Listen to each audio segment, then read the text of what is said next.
suis le responsable pour la mise en œuvre du FEDER, qui est un des 4 fonds structurels qui intervient en Guadeloupe. Vous êtes au milieu, ni en avance ni en retard. Pour l'instant, on n'a pas on ne s'inquiète pas. Donc l'avancement est correct. Il est même supérieur d'ailleurs à la moyenne nationale. On arrive en fait à mi-parcours. C'est aussi un peu pour ça qu'on est là, puisque ces programmes qui représentent, je le rappelle, 1 milliard d'euros pour la Guadeloupe, de fonds européens, pour une durée d'une dizaine d'années, arrivent maintenant à mi-parcours. Donc on a fait un espèce de bilan à mi-parcours et on a fait quelques ajustements. La moyenne, alors bon, en chiffres, si vous voulez des chiffres exacts, l'avancement en termes de programmation est de 44%, alors qu'en France, ce taux est de 40%, voire même un peu moins, de 39%. Moi, je suis très optimiste. On a eu beaucoup de réunions avec les services de la région, de la préfecture, et on nous a assuré que les choses se dérouleront normalement d'ici la fin de l'année. Le calendrier est respecté, oui, tout à fait.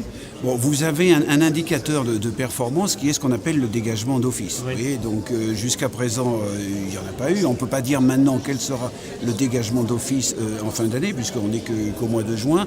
On verra, mais moi je ne m'inquiète pas. Je pense qu'il n'y aura pas de dégagement d'office. Alors c'est un programme, je dirais, qui touche les principaux secteurs de l'économie de la Guadeloupe, notamment l'environnement.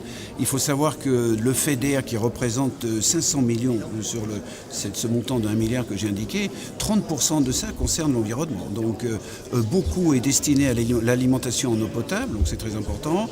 Une partie également non négligeable pour les sargasses.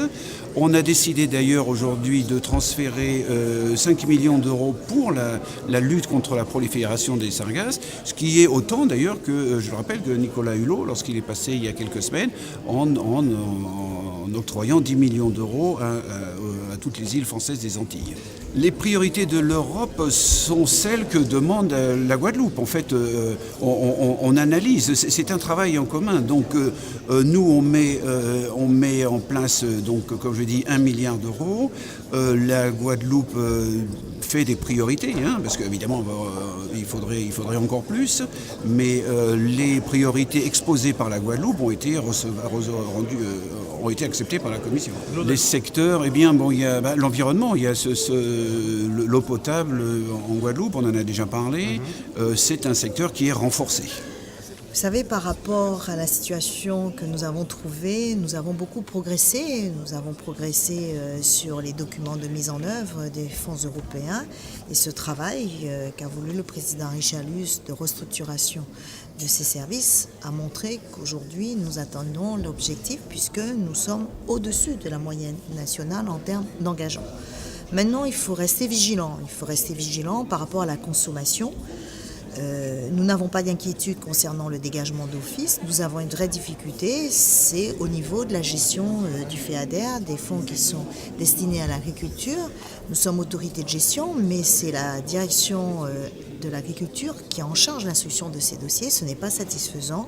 Nous ne pouvons pas avoir une modification de la maquette qui est strictement liée à des problèmes administratifs.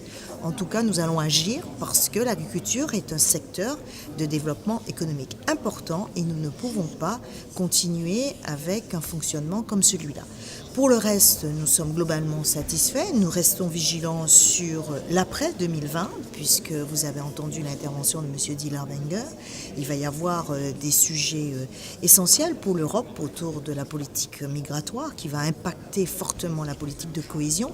À nous de faire en sorte qu'au travers de ce débat, qui sera un débat difficile, parce qu'il y a aussi la remise en cause en partie de la politique agricole commune, nous ferons en sorte que l'État et avec l'Union se rappelle que les régions ultrapériphériques doivent pouvoir bénéficier ce que le traité a toujours voulu, c'est-à-dire une attention particulière du fait que nous sommes soumis à des graves problèmes spécifiques liés à notre insularité et ce manque de développement.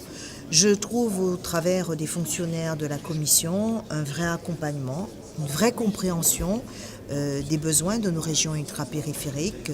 Je ne suis pas inquiète à ce niveau-là. Je pense que le débat sera aussi franco-français parce que vous avez d'autres régions françaises qui peuvent prétendre à la politique de cohésion et qui voudront bien évidemment aussi défendre le territoire. À nous de faire valoir que nous sommes bons en tant qu'autorité de gestion, à nous de faire valoir que nous avons un vrai projet et que nous savons ce que nous souhaitons pour la Guadeloupe. Je crois qu'avec les fonds européens, il ne faut pas vouloir faire de l'affichage politique. Il faut mettre les crédits lorsqu'on est en capacité de les consommer, parce que sinon vous prenez le risque du dégagement d'office. Pour l'instant, ce qui a été privilégié, c'est à l'intérieur du PO réservé à Saint-Martin qu'on puisse redéployer puisqu'ils n'ont qu'un taux d'engagement de 38%.